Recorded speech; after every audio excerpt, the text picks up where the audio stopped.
Hey, music lovers! Welcome to another deep dive. Today we're taking a journey through the history of general music education in the U.S. A subject near and dear to both of our hearts. Absolutely, and I think listeners will be surprised by how much there is to learn. I agree. It's not just about learning to read music, it's a really fascinating reflection of American education as a whole. For sure. Okay, so let's rewind all the way back to colonial America. We're talking the 1600s and 1700s. Right, the very beginning. What was happening with music education back then? Well, believe it or not, it all started with singing schools. Singing schools. Yeah, these were like small, community based gatherings focused on, you guessed it, singing. So like little choirs popping up all over? Kinda, but the main purpose was actually to teach people how to read music. Hmm, I wouldn't have guessed that. Why was that so important back then? Well, think about it. This was a time when religious life was really central to communities. Yeah, okay, I'm starting to see the connection. And everyone was expected to participate in church services, which involved, a lot of singing. Ah, so they needed to be able to read the hymns and psalms. Exactly. So these singing schools, in a way, laid the groundwork for what would later become general music education. Wow, so even though public schools as we know them didn't exist yet, there was still this focus on music literacy. Precisely. And it's amazing to think that those early singing schools, rooted in religious practice, had such a lasting impact. It really is. So we've got these singing schools shaping the early soundscape of America. When do we start to see music formally enter the public school system? Well, that takes us into the 19th century with a pretty pivotal figure, a guy named Lowell Mason. Lowell Mason. Okay, the name rings a bell, but to be honest, I'm a little fuzzy on the details. Well, he's often considered the father of American music education. Oh, wow. That's a pretty big title to live up to. He certainly earned it. You see, in 1838, Mason spearheaded this groundbreaking initiative known as the Boston Experiment. The Boston experiment, huh? What was so special about that? It's pretty simple, really. This experiment officially introduced music into the public school curriculum. Really? That sounds kind of basic to us now, but I'm guessing it was a pretty radical idea back then. Oh, you better believe it. Back then, education was mostly reserved for the elite, and there was a lot of resistance to the idea of teaching music in schools. Yeah, I can imagine. People probably saw it as a frivolous subject, maybe even a waste of time. That's exactly the kind of pushback Mason faced. People thought, why are we teaching kids music when they should be focusing on more important things? Right, right. So, how did Mason convince them that music deserved a place in the classroom? Well, Mason was a true believer in the power of music. He passionately argued that music was for everyone, not just the wealthy or the religiously devout. That's such a forward thinking idea for that time. It seems like he was really ahead of his time. He absolutely was. And his vision wasn't about churning out concert musicians.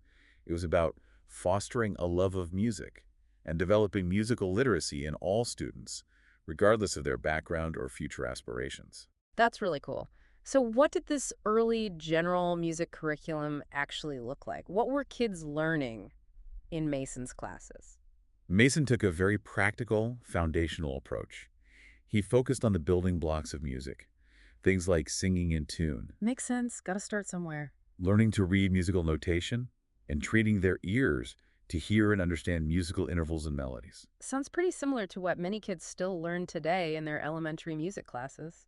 It's incredible how much of an impact Mason's early work still has on music education today. Yeah, it's pretty amazing. So, we've gone from these grassroots singing schools to music making its way into the public schools thanks to Lowell Mason. It's quite a journey, and we're just getting started. I know, right? So much more to uncover in the world of general music education. But for now, we'll take a little break. And when we come back, we'll dive into the 20th century and see how some major shifts in education impacted the way music was taught.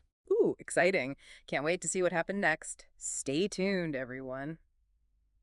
All right, we're back and ready to keep exploring this musical journey. Last time, we left off with music officially becoming part of the school curriculum in the 19th century.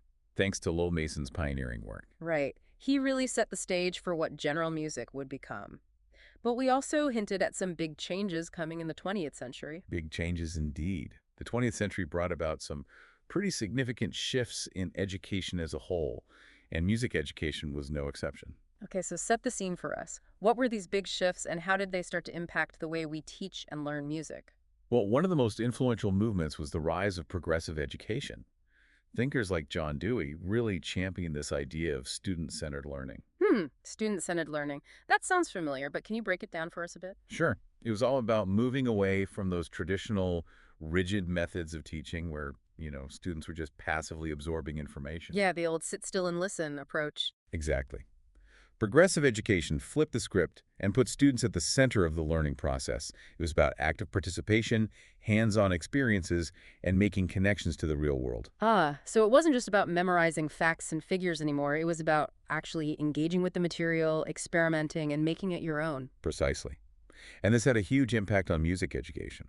Instead of just drilling scales and theory, music classes started to become more about experiencing music in a variety of ways. Okay, I'm starting to see how this shift could shake things up in the music classroom. So what did this actually look like in practice? Were kids suddenly like jamming out on ukuleles and writing their own symphonies? Well, maybe not symphonies just yet, but there was definitely a move towards more interactive and creative activities. Things like singing games, movement, improvisation, and exploring instruments from different cultures became more common. That sounds a lot more fun than just copying notes from a chalkboard. Right. It was about nurturing a love of music making in a more holistic way. So this progressive education movement really opened up the possibilities for what general music could be. Absolutely. It set the stage for a more dynamic and engaging approach to music education, one that really resonated with the way kids naturally learn. And speaking of dynamic approaches, I think this is the perfect time to bring in those three big names we teased earlier, Kodaly, Orff, and Dalcroze. Ah, yes, the titans of music pedagogy. Their methods revolutionized general music education, and they're still hugely influential today. Okay, I'm ready for a crash course in music pedagogy. Let's start with Kodaly. Now, I vaguely remember something about hand signs from elementary school music class. Does that ring a bell? You're spot on. The Kodaly method, developed by Zoltán Kodaly, a Hungarian composer, is all about using singing as the foundation for musical development. So it's not just about belting out tunes, there's a method to the madness. Absolutely. It's a carefully sequenced approach that starts with simple folk songs and gradually introduces more complex musical concepts. Okay, so like building blocks of musical knowledge. Exactly. And those hand signs you mentioned, they're a key part of the method. Each sign represents a specific musical interval. So instead of just seeing notes on a page, kids are actually physically representing the relationships between those notes with their hands. Precisely. It gives them a visual and kinesthetic way to grasp those often abstract musical concepts. That's actually pretty brilliant. It's like making music tangible, something you can see and feel. Right. It helps kids internalize those musical building blocks in a really intuitive way. Okay, I'm sold on Kodaly. What about Orff Schulwerk? That name also sounds vaguely familiar. Well, if you ever played with those colorful xylophones in music class, you've experienced a bit of Orff. Oh yeah, I loved those. Always felt more like playtime than a lesson. That's the beauty of it. Karl Orff, a German composer and educator, believed that music education should be joyful and engaging, so he created an approach that emphasizes creativity, exploration, and improvisation. So less about rigid rules and more about letting kids discover the magic of music on their own terms. Exactly. It's about tapping into that innate musicality that all kids have. And what about the instruments? I know you mentioned xylophones, but are there other Orff instruments? Oh, yeah, there's a whole family of Orff instruments. Hmm. Things like metallophones, glockenspiels, drums, all sorts of percussion instruments that are easy to play and produce a wide range of sounds. It's like a little orchestra of fun. No wonder kids love it. And it's not just about playing the instruments, it's about creating music with them, composing simple pieces, improvising, even incorporating movement and drama. Wow, it sounds like a really holistic approach, engaging the whole child. That was Orff's vision to make music education an immersive and multisensory experience. Okay, we've got Kodaly with the hand signs and Orff with the playful instruments. What about Dalcroze? What did he bring to the music education table? Dalcroze Eurythmics, developed by Émile Jacques Dalcroze, a Swiss educator, is all about the interconnectedness of music and movement. Music and movement. That sounds intriguing. It's all about using movement to internalize musical concepts like rhythm, tempo, and phrasing. Imagine walking, clapping, even skipping to the beat. So, like turning your whole body into a musical instrument. You got it. Dalcroze believed that experiencing music physically was key to developing a deeper understanding and appreciation of it. That's so cool. It's like taking those abstract musical ideas and making them come alive through movement. Exactly. It's a really powerful way to develop musicality, coordination, and expression. Wow, these three approaches are so different, yet they all seem to work so well together. That's what's remarkable about them. They complement each other beautifully. Kodali provides that strong foundation in music literacy, Orff encourages creativity and exploration, and Dalcroze connects music to our physical experience. It's like they each bring a unique piece to the puzzle of music education. And together, they create this really rich and dynamic tapestry of musical learning. It seems like their legacy is still alive and well in music classrooms today. Oh, absolutely. Think about all those classic music activities, singing games, playing percussion instruments, moving to the beat. Those all have roots in Kodili, Orff, and Dalcroze ideas. It's amazing to think about how these individuals, with their passion and innovative thinking, shaped the way generations of kids experience music. It's a testament to the enduring power of good teaching. So we've got these three giants of music education making waves. What happens next? Where does general music go from here? Well, with all this innovation happening, there's also a growing movement to unify music education across the country, to create a set of standards that would ensure all students have access to quality music instruction. Standards, huh? That sounds like a pretty big step. It led to the development of the National Standards for Music Education in 1994, which marked a significant shift in how we think about the goals and outcomes of music education. Okay, I'm sensing another big turning point here. What were these national standards all about?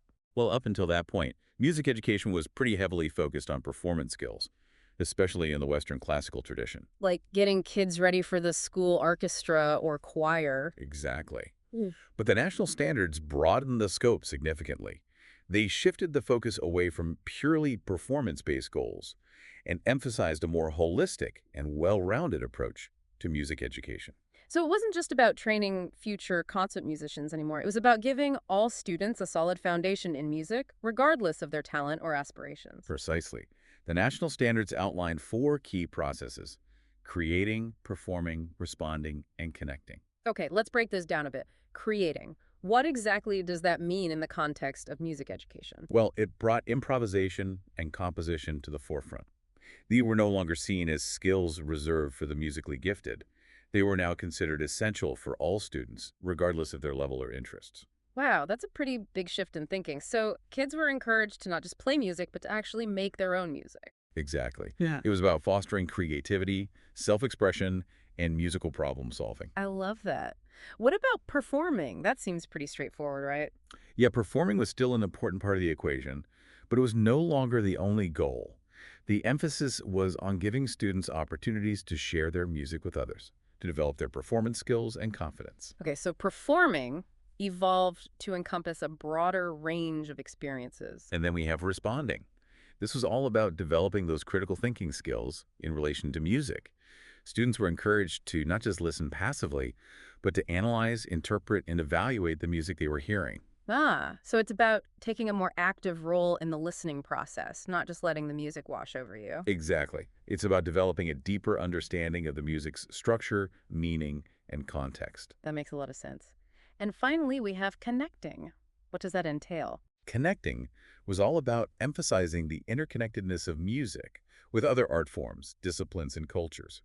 It was about helping students see music not as an isolated subject, but as something that's woven into the fabric of history, society, and our everyday lives. Wow, these national standards really did expand the scope of music education in some pretty profound ways. They really did. Yeah. They laid the foundation for a more inclusive, engaging, and relevant approach to music education, one that we're still building on today. It's incredible to think about how far general music has come from those early singing schools to these comprehensive national standards. It's been quite a journey, and we're not done yet. There's another major force we haven't even touched on: technology. Ooh, yes. I knew we couldn't talk about modern music education without bringing in the digital revolution. It's had a profound impact on the way we teach, learn, and experience music. And I bet it's just the beginning. You bet. But I think that's a story for our next and final installment of this deep dive. All right, listeners, when we return, we'll be exploring how technology has transformed the musical landscape and what it means for the future of general music. Stay tuned. And we're back for the grand finale of our deep dive into general music education. We've traced the evolution from those early American singing schools all the way to the establishment of national standards for music education in the U.S. And now, as promised, It's time to plug in and explore how technology has reshaped the musical landscape. It really has been a whirlwind of change, especially in recent decades. It's mind-boggling when you think about it. Just a generation or two ago, creating and recording music was a pretty specialized and expensive Oh, endeavor. yeah, you needed all sorts of fancy equipment and technical know-how. Exactly. But now, thanks to the digital revolution, things have changed drastically. So let's get specific. What are some of the biggest ways technology has impacted general music? Well, for starters, think about this. You walk into a music classroom, and every student essentially has a mini recording studio at their fingertips. Wow, that's quite an image. It's reality. Thanks to programs like GarageBand and Soundtrap, students can compose, arrange, record, and even share their own music with incredible ease. It's amazing how accessible that kind of technology has become. It really is. And it's not just about software. Digital instruments have also become increasingly popular and affordable. You mean like electronic keyboards, digital drum kits, that kind of thing? Exactly. These instruments open up a whole new world of sonic possibilities for students, allowing them to experiment with different sounds, genres, and even create their own unique instruments. It sounds like the sonic palette has expanded exponentially. Do you think this has changed the way students approach learning music? Absolutely. It's given them so much more freedom to express themselves creatively and explore their own musical interests and identities. I can only imagine how empowering that must be for young musicians. It is. And let's not forget about the wealth of online resources that are now available to students and teachers alike. Oh, yeah. YouTube tutorials, online music courses, virtual concerts, the list goes on and on. It's incredible. Students can literally access music from all over the world, learn from master musicians, collaborate with others online, all without even leaving their classrooms. It's like the entire history and breadth of music is just a click away. Precisely. It's really broadened their musical horizons in a way that wouldn't have been possible before. I love that. So, technology has not only provided new tools for music creation, but also expanded access to a wider range of musical experiences and knowledge. And that ties into another important aspect of modern music education: inclusivity and multiculturalism. Oh, right. We talked in part two about the national standards and their emphasis on connecting music to other cultures. Exactly. And technology has played a huge role in making music education more multicultural and globally aware. How so? Well, think about it. With globalization and the ease of communication and information sharing, we now have access to music from all corners of the globe. Yeah, it's incredible. I can listen to traditional Japanese music, Afrobeat from Nigeria, and Celtic folk music all in the same afternoon. Exactly. And this kind of exposure has made it possible to integrate world music traditions into general music curriculums in a much more authentic and meaningful way. I bet that makes music class a lot more interesting and relevant for students. It does. It helps them understand and appreciate the diversity of musical expressions around the world. It sounds like technology has been a real game changer for general music education. It has in many ways, Yeah. but it's also important to acknowledge that there are some potential downsides to consider. Oh, right. It's like anything else. It's not all sunshine and rainbows. What are some of the challenges that technology presents for music education? One concern is that over-reliance on technology could lead to a decline in those traditional music skills, things like sight reading or playing acoustic instruments. Yeah, I can see how that could happen if students are spending all their time on computers and digital instruments. It's all about finding that balance, right? Embracing the possibilities of technology while also preserving those essential foundational skills. Absolutely. It's like using technology as a tool to enhance music education, not to replace those core elements that have always been at the heart of musical learning. Another challenge is the issue of equity and access. Not all schools and students have equal access to technology and resources. That's such a crucial point. We have to make sure that everyone has the opportunity to benefit from these technological advancements, not just those who are lucky enough to attend well-funded schools or have resources at home. You're absolutely right. Bridging that digital divide is essential if we want all students to have a chance to thrive in this new musical landscape. It sounds like the conversation about technology in music education is far from over. It's an ongoing and evolving conversation, and it's one that needs to involve everyone who cares about the future of music education. So as we look ahead, what do you think the next chapter holds for general music? What are some of the trends and innovations that are shaping the field? Well, I think we'll continue to see even more creative and innovative uses of technology in music education. For instance, virtual reality and augmented reality are already starting to make their way into the music classroom. Wow, that sounds futuristic. What does that actually look like? Are students putting on VR headsets and conducting virtual orchestras? Something like that. They can immerse themselves in different musical worlds, interact with virtual instruments, even attend virtual concerts from anywhere in the world. That's amazing. It sounds like the future of music education is going to be incredibly exciting and maybe even a little mind-blowing. It definitely has the potential to be. And at the heart of all this innovation is a deep commitment to ensuring that all students have the opportunity to experience the transformative power of music. It's so inspiring to see how much passion and dedication there is in the field of music education. It's been a pleasure sharing this journey through the history of general music with you. Likewise, thanks for joining us for this deep dive into the world of general music. And to all you music lovers out there, keep listening, keep learning, and keep the music playing. We'll catch you next time for another fascinating deep dive. Until then, keep those ears open and those hearts full of music.